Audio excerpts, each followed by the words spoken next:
Hello dear students, welcome to my science academy. हम पढ़ रहे हैं बीएससी पार्ट फर्स्ट ईयर की इलेक्ट्रोमैग्नेटिज्म। लास्ट टाइम हमने म्यूचुअल इंडक्शन के बारे में बात किया, उसी में कंटिन्यू करते हैं कि जो दो कुंडलियां हैं उनके बीच में अन्योन्य प्रेरकत्व कितना होता है। तो सबसे पहले देखिए, मैं दो कुंडलियां ले रहा हूँ और जो दो कुंडलियां हैं उनके बीच में कैसा अरेंजमेंट है।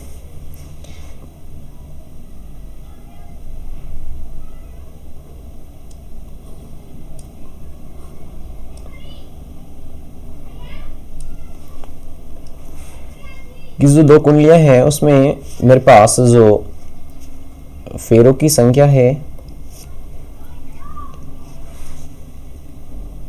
वो अलग अलग है।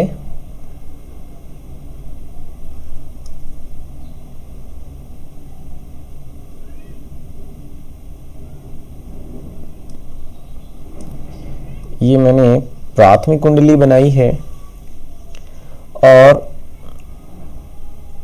एक कुंडली और ले लेता हूं मैं। ये मेरी द्वितीय कुंडली है।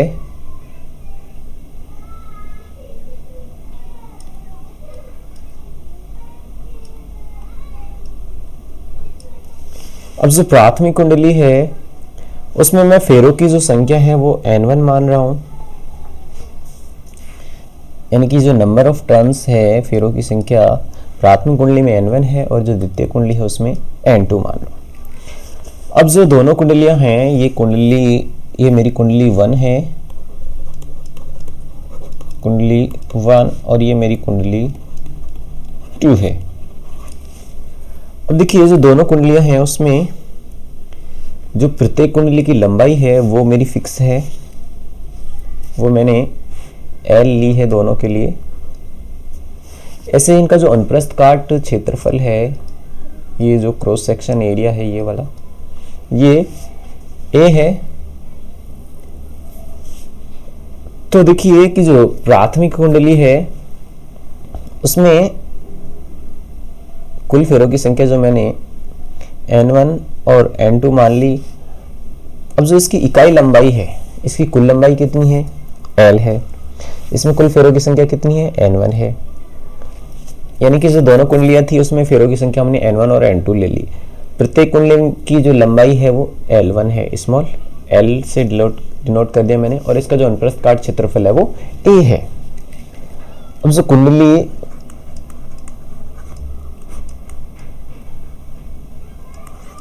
वन की इकाई लंबाई में फेरों की संख्या क्या होगी?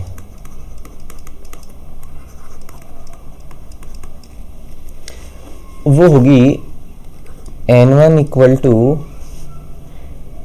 जो प्राथमिक कुंडली में कुल फेरों की संख्या n है, इसकी लंबाई L है, तो ये हो जाएगी इसकी इकाई लंबाई में फेरों की संख्या। ऐसे ही जो द्वितीय कुंडली है उसके लिए मैं फेरों की संख्या निकालूं कि कुंडली 2 की इकाई लंबाई में फेरों की संख्या क्या होगी। अब इसमें कुल फेरे कितने हैं? इसमें n2 फेरे हैं, इसकी भी लेंथ कितनी है? n है। तो इकाई लंबाई में जो फेरों की संख्या उसे मैं n2 से डिनोट कर रहा हूं, तो ये क्या होगी? n2/L होगी।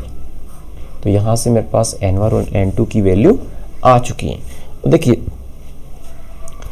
दो कुंडलियों के बीच अन्योन्य प्रेरक निकाल रहे हैं, तो हम क्या करते हैं कि जो दोनों कुंडलियां यदि क्लोज्ड पैक हो, इनका अरेंजमेंट कैसा हो? देखिए, यहां मैं इनका अरेंजमेंट बना रहा हूं कि दोनों कुंडलियां क्लोज्ड पैक हो। कैसे होंगी? देखिए, दोनों कुंडलियां क्लोज पैक में ऐसे होंगी।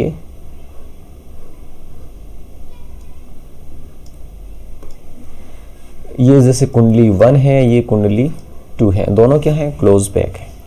यानी कि जब दोनों कुंडलियां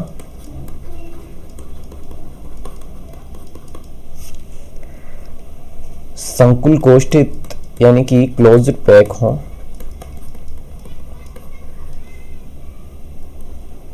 यानी इनकी क्लोज पैकिंग हो, तो किसी समय कुंडली में, यानी कि जो कुंडली 1 की बात मैं करूं, कुंडली 1 में प्रवाहित धारा क्या होगी, इसको मैं I1 मान लेता हूं। तो देखिए इस कंडीशन में हम रिलेशन बनाते हैं दोनों कुंडलियों के अन्योन्य प्रेरकत्व के लिए, कि जो प्रथम कुंडली है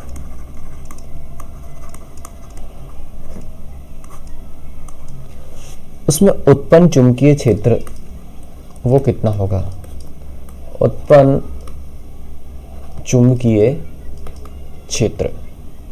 तो देखिए जो किसी कुंडली में जो उत्पन्न चुंबकीय क्षेत्र होता है वो B = μ0 Ni होता है, यानी कि अब प्राथमिक कुंडली है तो मैं इसको B1 से डिनोट कर रहा हूँ। μ0 ये इसकी पारगम्यता है, ये N1 इसकी इकाई लंबाई में फेरों की संख्या है, और ये इसमें प्रवाहित धारा I1 है। अब देखिए जो प्रथम कुंडली है, कुंडली 1 के प्रत्येक फेरे से संबंध चुंबकीय फ्लक्स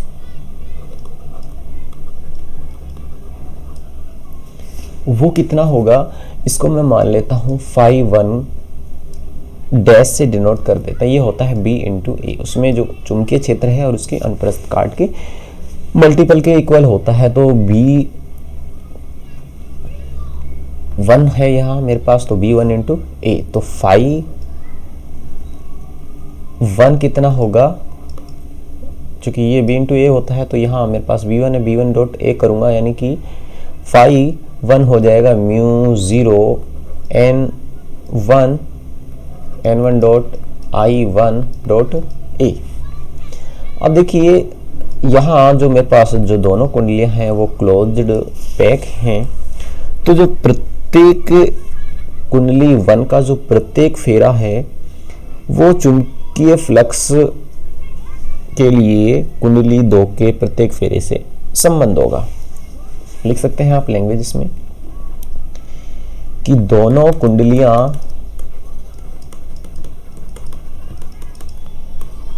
क्लोज्ड पैकिंग में हैं, तो कुंडली 1 के प्रत्येक फेरे का चुंबकीय फ्लक्स कुंडली 2 के प्रत्येक फेरे से संबद्ध होगा।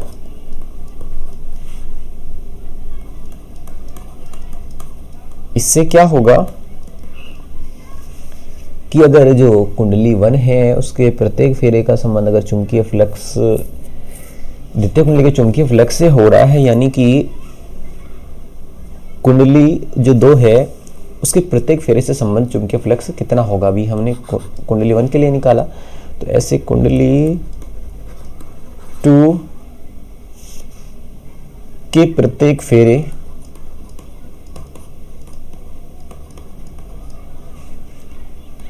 से संबद्ध चुंबकीय फ्लक्स, तो देखिए इसको मैं φ2 डैश से डिनोट करूं तो ये भी क्या होगा, B × A के अकॉर्डिंग होगा। और जब मैंने बोला कुंडली 1 का प्रत्येक फेरे का जो चुंबकीय फ्लक्स है कुंडली 2 के प्रत्येक फेरे से संबंध है, यानी कि जो रिलेशन मेरे पास φ1 के रूप में आया है वो इसका फ्लक्स हो जाएगा, यानी कि μ0 × N1.I1.A। अब यदि मैं कुंडली जो 2 है उससे संबंध कुल फ्लक्स की बात करूं, कुंडली 2 से जो कुल चुंबकीय फ्लक्स कितना होगा, कुल चुंबकीय फ्लक्स। तो देखिए जो फ्लक्स है φ2 वो जिसके प्रत्येक फेरे से संबंध फ्लक्स है और जितने इसमें फेरों की संख्या उससे गुणा कर देंगे तो हमें मिल जाएगा। तो इसमें फेरों की संख्या N2 है और एक फेरे से संबंधित जो चुंबकीय फ्लक्स है उसको मैंने φ2 ऐसे डिनोट किया था। तो φ2 इक्वल टू होगा μ0 इंटू N1 डॉट ये N2 dot I1 dot A। अब देखिए जो अन्योन्य प्रेरण की परिभाषा क्या कहती है, इसको इक्वेशन 1 दे लेता हूं मैं, कि जो अन्योन्य प्रेरण की परिभाषा से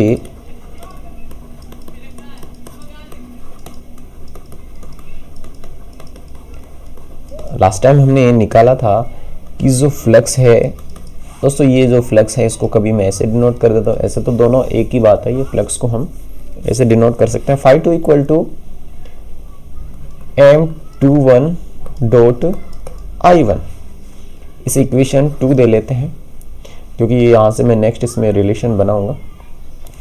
तो हम समीकरण 1 व समीकरण 2 का यूज करें तो समीकरण 1 और 2 से क्या होगा, इनको हम इक्वल कर दें तो M21 डॉट I1 इक्वल होगा μ0 dot N1 dot N2 dot A dot I1। तो I1 से I1 कैंसिल आउट हो जाएगा यहाँ से, तो M21 equal to μ0 dot N, ये N1 है, N1 dot N2 dot A।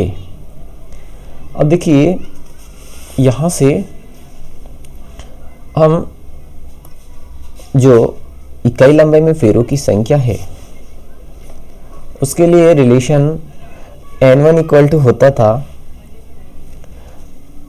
कि M equal to M21 equal to μ0 into, देखिए जो इकाई लंबाई में फेरों की संख्या N1 होती थी उसके कुल फेरों की संख्या N और उसकी लेंथ को डिवाइड करते थे इकाई लंबाई में फेरों की संख्या आती थी। यानी कि अगर मैं N1 को N1 बाई L से डिनोट कर सकता हूँ तो यहाँ मेरे पास रिलेशन आएगा N1 dot N2 dot A upon में L।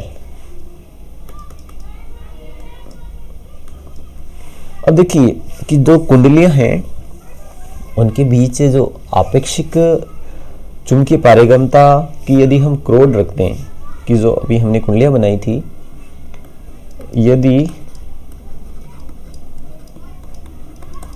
कुंडलियों के बीच म्यू आर जो क्या है आपेक्षिक चुंबकीय पारगम्यता है, पारगम्यता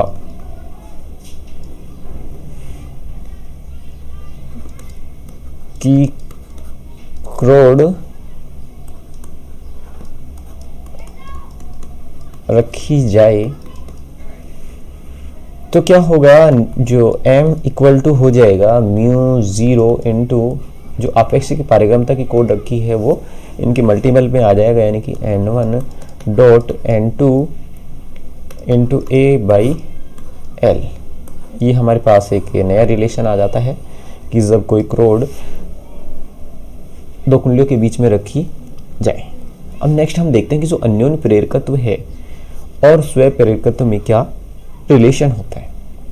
तो देखिए अन्योन्य प्रेरकत्व एवं स्वयं प्रेरकत्व में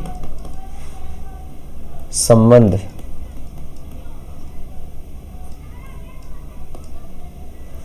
देखिए कि दो कुंडलियां हैं मेरे पास और उनकी लंबाई में L ले रहा हूं, अंतरस्थ काट A ले रहा हूं और प्रत्येक कुंडली में जो फेरों की संख्या है N1 और N2 है, जैसा कि मैंने अभी लिया था। तो देखिए इस कंडीशन में कैसे रिलेशन आएगा, सेम चीज़ वही डायग्राम है इसमें कि दो कुंडलियां हैं, उनकी लंबाई L है, अनुप्रस्थ काट क्षेत्रफल A है और फेरों की संख्या N1 और N2 है। तो देखिए जो कुंडली 1 का स्वयं प्रेरकत्व वो क्या होता है कि जो L है वो μ0 n स्क्वायर इंटू A/L होता है, यानी कि L1 के लिए, कुंडली 1 के लिए L1 होगा μ0 इंटू N1 का स्क्वायर, ये इसके में कुल फेरों की संख्या है उसका स्क्वायर हो जाएगा, इंटू A अनुप्रस्थ काट हो जाएगा और ये L इसकी लेंथ हो जाएगी। ऐसे ही कुंडली 2 के लिए, कुंडली 2 का स्वयं प्रेरकत्व ये होता है L2 equal to μ0 into N2 का स्क्वायर इंटू A/L। ये जो द्वितीय कुंडली में फेरों की संख्या है N2 है। अब देखिए यहाँ से यदि मैं इसे इक्वेशन 1 मान लूँ, इसे इक्वेशन 2 मान लूँ, तो समीकरण 1 व 2 को मैं मल्टीप्लाई कर दूँ तो ये क्या होगा कि L1 dot L2 equal to μ0 का स्क्वायर इंटू N1 का स्क्वायर डॉट N2 का square into A square upon में L1 स्क्वायर। तो L1 dot L2 equal to μ0 dot N1 dot N2 dot A/L, और इसका क्या लिख सकते हैं हम, होल स्क्वायर लिख सकते हैं। अब देखिए ये जो μ0 N1 डॉट N2 है, अभी लास्ट टाइम हमने रिलेशन निकाला था, ये क्या होता है, अन्योन्य प्रेरकत्व होता है। देखिए इसे हम क्या लिख सकते हैं कि जो L1 डॉट L2 है उसको मैं m स्क्वायर के इक्वल लिख सकता हूं, क्योंकि जो μ0 N1 dot N2 into A/L क्या होता है, अन्योन्य प्रेरकत्व होता है। तो अगर यहां से मैं m के लिए रिलेशन निकालूं तो m क्या आ जाएगा, रूट L1 डॉट L2, यानी जो अन्योन्य प्रेरकत्व है वो दोनों कुंडलियों के स्वयं प्रेरकत्व के गुणांक के रूट के इक्वल होता है। अब देखिए इससे क्या रिलेशन निकल रहा है कि जो एक कुंडली का जो फ्लक्स है वो पूर्णतः दूसरी कुंडली के फ्लक्स से संबंधित हो जाता है, लेकिन ऐसा नहीं होता है, यानी कि फ्लक्स में कुछ ना कुछ हानि अवश्य होती है। तो फिर इसमें हम कुछ संशोधन करते हैं, यानी कि ये जो रिलेशन आया है इसमें क्या हुआ कि इस स्थिति में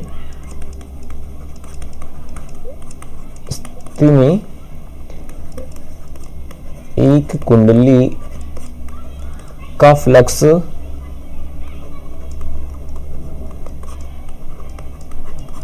पूर्णतया दूसरी कुंडली से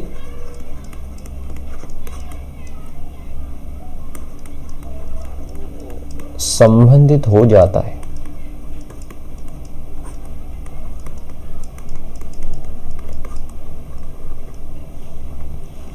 लेकिन वास्तव में ऐसा नहीं होता है।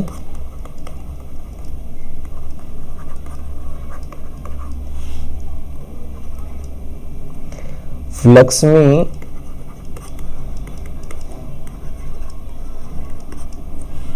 कुछ हानि अवश्य होती है, और इस संशोधन को हम फिर संशोधित रूप में व्यक्त करते हैं कि m इक्वल टू होता है कि रूट L1 डॉट L2। अब यहाँ एक नया फैक्टर आया मेरे पास k, तो ये k जो फैक्टर है, k कोफिशिएंट है, ये युग्मन गुणांक कपलिंग फैक्टर, कपलिंग कोफिशिएंट कहलाता है, कि जो k एक नियतांक है जिसे हम युग्मन गुणांक कहते हैं। अब देखिए ये जो स्वयं प्रेरकत्व का मान है वो m पर निर्भर नहीं करता है, लेकिन यहां से आप जैसे रिलेशन देख रहे हैं कि जो स्वयं प्रेरकत्व का मान है वो m पर निर्भर नहीं करता है, लेकिन जो m का मान है l पर निर्भर करता है। यानी कि अगर स्वयं प्रेरकत्व शून्य हो जाए तो m भी क्या होगा, शून्य होगा। अब इसके लिए देखिए कि जो m का मान l पर निर्भर है, आप रिलेशन से देख सकते हैं, लेकिन जो l का मान है यानी कि स्वयं प्रेरकत्व है वो m पर निर्भर नहीं करता। अब अगर m का मान l पे डिपेंड कर रहा है, यदि l मेरा शून्य हो जाए तो m भी क्या होगा, फिर शून्य होगा। देखिए जो ये कपलिंग फैक्टर है, अब ये जो दोनों कुंडलियां हैं इनकी पोजीशन कैसी होती है उस पर डिपेंड ये करता है। जैसे कि जो दो कुंडलियां हैं इस तरह से पैक्ड हैं तो इसमें k = 1 होता है, तो इस कंडीशन में अन्योन्य प्रेरकत्व का मान अलग होगा। अगर इनकी पोजीशन ऐसी है, एक कुंडली ऐसी और एक कुंडली ऐसी है, तो इस कंडीशन में k 1 से लेस देन होता है, तो इस कंडीशन में m की वैल्यू अलग होगी। और अगर इनका अरेंजमेंट इस तरीके से है